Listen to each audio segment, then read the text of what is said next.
Let's get right into it. Number 10. The Trepanning headache cure.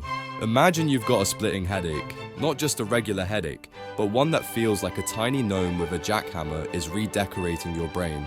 What do? Take an aspirin.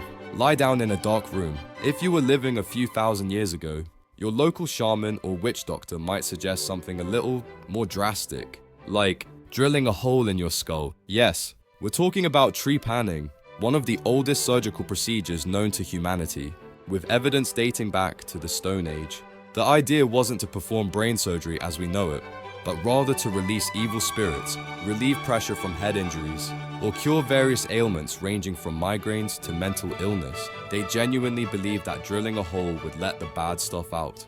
And surprisingly, people often survive this incredibly invasive procedure. Skulls have been found with clear signs of bone regrowth around the trepanned holes, indicating the patient lived for some time afterward. Your ancestors, bless their innovative but slightly terrifying hearts, figured a literal hole in the head was better than whatever was making you suffer. It's basically the ancient equivalent of just poke it with a stick and see what happens, but with significantly higher stakes and a much sharper stick. Number 9. Bog body preservation accidental style. You're walking through a desolate peat bog, minding your own business, perhaps contemplating the existential dread of modern life. Suddenly, you stumble upon a perfectly preserved human body. Not a skeleton, but actual skin, hair, and even internal organs, looking like they just took a very long nap. Nope, you haven't discovered a time traveler, you found a bog body, one of history's most chillingly accidental ways to outsmart death. These unfortunate souls, often victims of ritualistic sacrifice or violent ends, found themselves submerged in the unique chemistry of peat bogs. The bogs are cold, oxygen deprived, and highly acidic, creating the perfect natural pickling solution.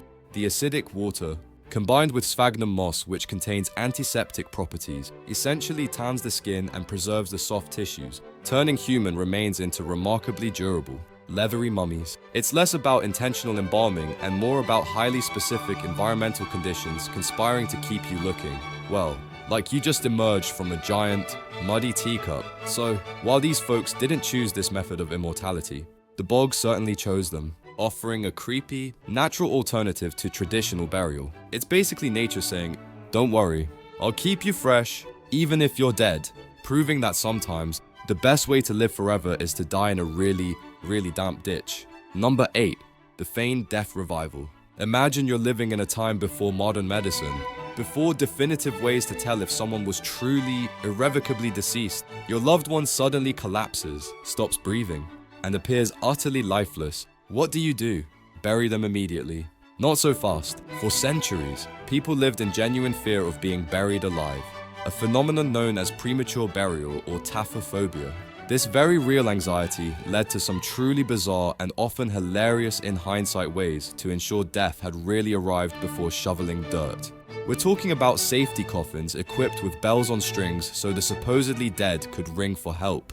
Flags that would pop up if someone moved, or even air tubes and food provisions. Some even suggested having a sharp stake ready to pierce the heart if doubts persisted. People also employed various methods to try and revive someone thought to be dead. From blowing smoke up their, well, to using bellows, or even whipping the body to stimulate a reaction. They weren't trying to outsmart death through magic, but through sheer, desperate vigilance against a terrifying possibility. So, the next time you consider burying a relative, be glad for modern medical science, which saves you the awkward conversation about installing a tiny rescue bell. It's basically ancient people saying, I'm not dead yet, I just need a moment, and maybe a tiny bell. Number 7. Eating mummies for medicine. Okay, this one is pretty gross, even for us. You've got a mysterious ailment, a cough, a fever, a general feeling of ick. What if your doctor prescribed ground up mummy? No. Really? For centuries, spanning from medieval Europe well into the 18th century, powdered human mummies were considered a legitimate and highly sought after medical remedy. Egyptian mummies, both genuine ancient ones and later, crudely prepared fakes, were ground into a powder and ingested, or mixed into ointments, to treat everything from headaches to plague.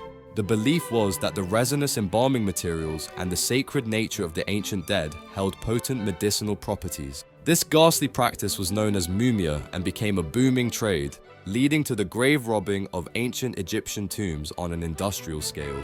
People were literally eating history, believing it would cure them. It's a stark reminder of a time when medical understanding was limited, and desperation often led to truly bizarre solutions. So, the next time you're debating the merits of a new superfood, just be grateful it's not pulverized ancient human. It's basically cannibalism for your health, proving that humanity has always been willing to try the most extreme things in the pursuit of not dying, even if those things involve consuming the long dead. Number 6. Amulets and charms fashionably immortal. You probably wear a lucky charm, right? Maybe a 4-leaf clover pendant, or a bracelet your grandma gave you for good fortune. It's a sweet, relatively harmless superstition. But for ancient people, amulets and charms weren't just about good luck, they were often literally about outsmarting death, illness, and misfortune with highly specific, often bizarre, magical defenses. We're talking about wearing carved scarab beetles for rebirth in ancient Egypt, carrying curse tablets to ward off evil in ancient Greece, or sporting gladiator nets to trap bad luck. These weren't just fashion accessories, they were tangible expressions of a belief system where the supernatural directly influenced daily life. And, more importantly, whether you lived or died, the material, shape, and inscription of an amulet were meticulously chosen to harness specific protective powers. A certain stone might protect against snake bites, a specific symbol against a fever, or a depiction of a deity against a demon. Your ancestors firmly believed that the right piece of spiritual bling could literally deflect disease, repel bad omens, and ensure a longer, healthier life. It's like their entire wardrobe was a walking, talking force field against existential dread. So, the next time you put on your lucky socks, remember you're tapping into a millennia-old tradition of trying to trick the universe into letting you live just a little bit longer, one oddly shaped trinket at a time. Number 5. The art of the death mask, eternal selfies. In an age before photographs, selfies, or even realistically painted portraits, how did you ensure your visage would live on, forever defying the ravages of time and decomposition? If you were an ancient Egyptian pharaoh, a Mycenaean king, or even a Roman noble, you commissioned a death mask. This wasn't just about memorializing the deceased, it was often intrinsically linked to the concept of the afterlife and the deceased's ability to navigate it. For the Egyptians, the golden burial mask of Tutankhamun wasn't just a pretty face, it was believed to provide a recognizable face for the deceased's Ka life force and Ba personality to return to the body, ensuring eternal life. In other cultures, wax or plaster death masks served as a direct mold of the deceased's features, a way to capture and preserve their essence, preventing their complete erasure by death. It was the ultimate, non-consensual selfie taken at the ultimate inconvenient moment, designed to trick oblivion itself. Your ancestors believed that by capturing your likeness, they could somehow anchor your spirit, giving death a physical representation to respect, or perhaps to get confused by. So, the next time you filter your selfie to perfection, just remember that ancient people were doing the same thing, but with a lot more gold, plaster, and a slightly higher chance of accidental decapitation. Number 4. Ritualistic human sacrifice, a desperate bargain. Okay, let's talk about the absolute most extreme way ancient people tried to outsmart death. Not for themselves, but for their entire community. Ritualistic human sacrifice. This isn't a comfort food origin story. This is the grim reality of desperate societies facing existential threats. We're talking about ancient civilizations, Mayans, Aztecs, Incas, and even some early European cultures who believed that offering human lives to appease angry gods, ensure good harvests, win battles, or prevent natural disasters was a necessary, even vital, act. The logic, however twisted, was that by giving the most precious thing they possessed, human life, they could buy divine favor, ensuring the survival and prosperity of the many. It was a desperate, ultimate gamble against famine, plague, and war, sacrificing one or a few to save the whole. A direct negotiation with death itself. Evidence, from sacrificial pits to elaborate ceremonial knives, points to these being highly organized, sacred events, not random acts of violence. Your ancestors, grappling with forces they couldn't comprehend, chose the ultimate bargain. So, while you might complain about paying taxes, just be grateful that your civic duties don't involve volunteering a neighbor for a fiery altar.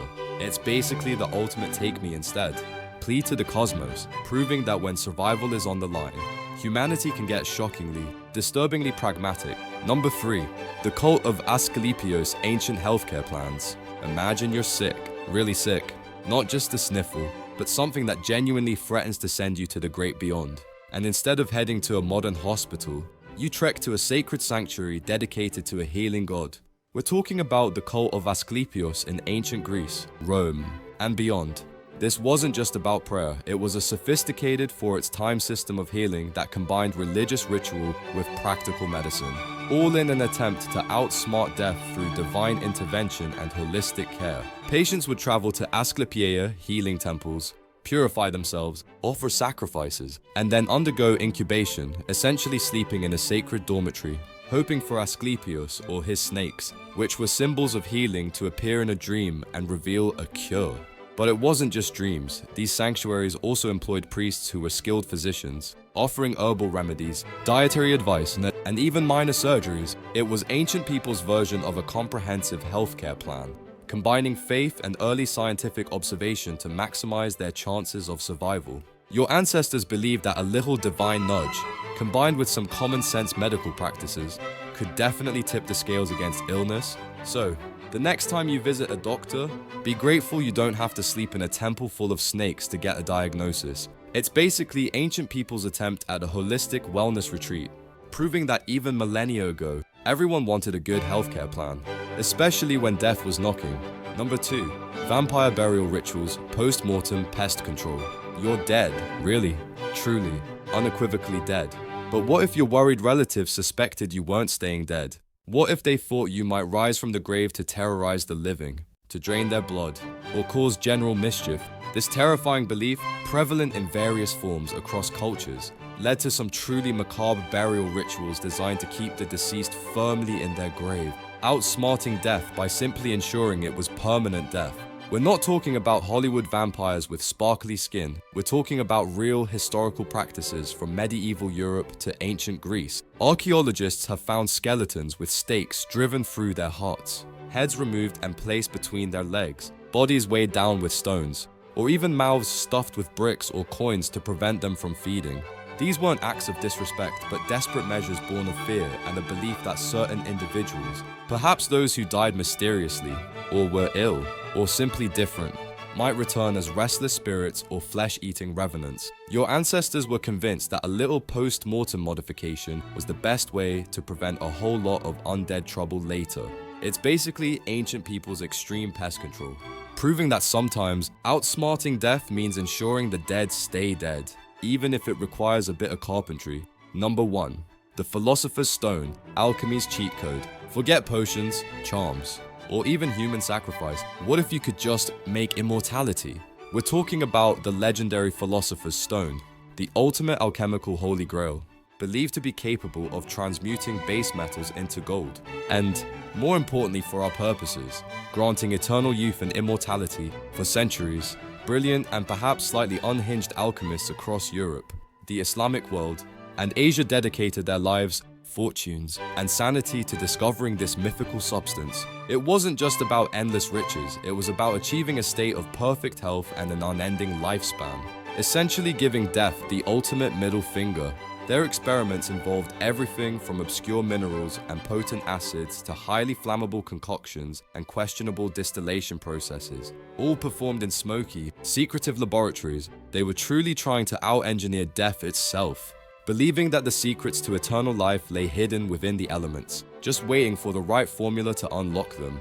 Your ancestors believed that with enough intellect, perseverance, and perhaps a touch of madness, they could simply invent a cheat code for existence. It's basically humanity's longest-running scientific quest to develop a god mode for real life, proving that sometimes the most ambitious way to outsmart death is to try and write your own universal operating system. That's all for today. I'll be making similar videos in the future. Subscribe to see them.